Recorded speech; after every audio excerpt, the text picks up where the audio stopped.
Hi, we are the Cross Connectors at KROSSKONNECT with Atiba, Brianda, Carlee, who's myself, King Cleopatra, Lissa, and Michael.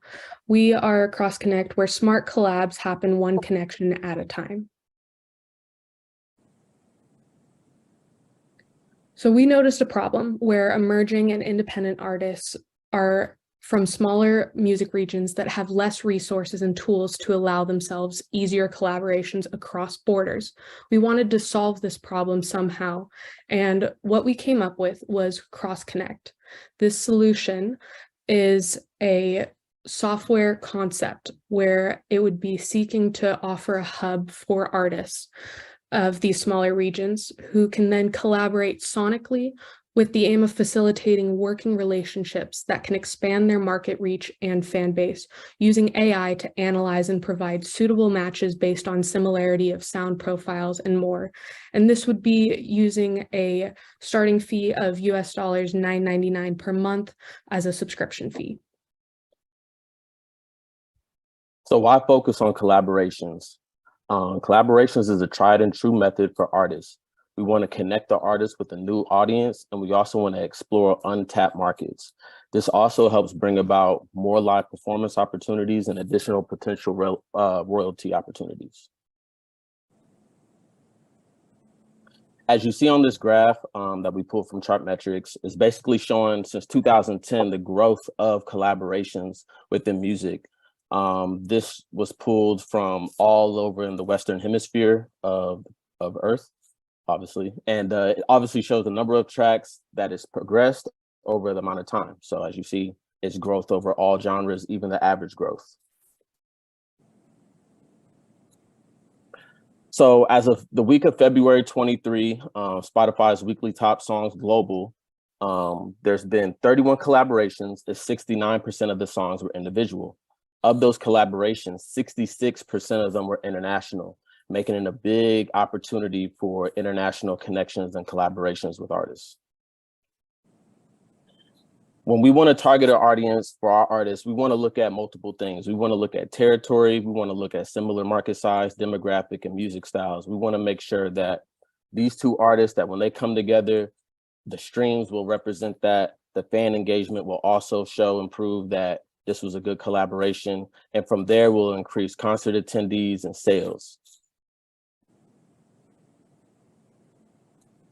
So how does it work? We identify potential artist collaborations matching by analyzing demographic data, music tagging data, streaming data, penetration data, and web mention tracking.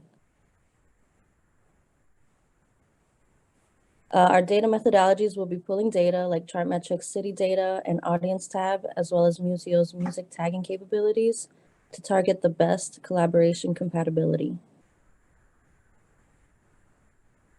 With our focus being on connecting artists on a global scale, the language barrier limitation will be overcome using strategies such as Facebook's capabilities to auto-translate a post into your preferred language.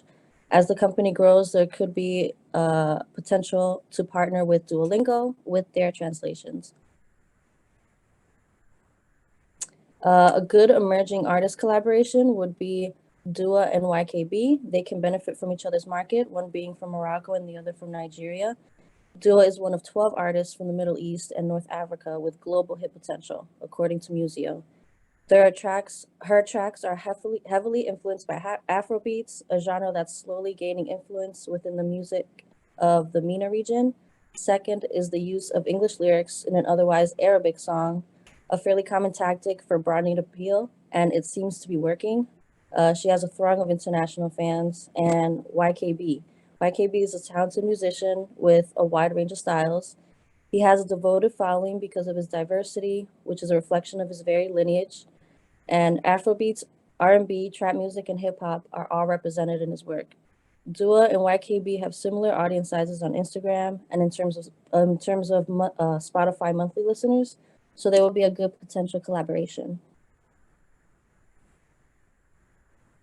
So what's next? What's next is a business subscription. That's the second tier, and we can where artists can connect with artist managers, business managers, entertainment lawyers, and companies in order to seek sync sponsorship and brand deals. Wow, perfect Thank you timing again. Sorry about that. Right at the very end, putting 3 minutes on the timer for the judges. And judges, do you have any questions?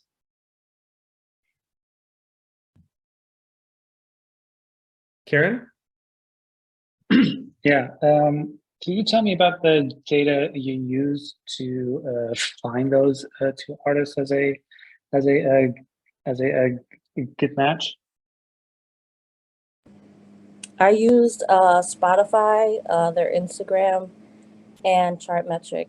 Chartmetric didn't have that much information since they are emerging artists. So most of it was Spotify, the charts that I pulled from. But I mean the actual data fields, how the sources, like what data points did you use to find these two artists as a good collaboration? The categories I was looking for was their market sizes, their followings, their listeners, and those were the categories that I compared in order to like sort of match them, and also their music styles. Like that was very big. The Afro pop scene is just real big, especially with collaborations such as like Drake and Tim's and Wizkid and all that. So we really looked at these two artists being a pop and an Afrobeat collaboration is just something that would fit perfectly, especially for upcoming artists, because Afrobeat is a big wave that's coming for the end of the year. And just to add, we wanted to focus on the MENA region since it has been reported since mid last year that that's one of the fastest growing regions. And all the reports have been showing that for 2023, there's going to be a stronger focus on collaborative efforts in that particular region.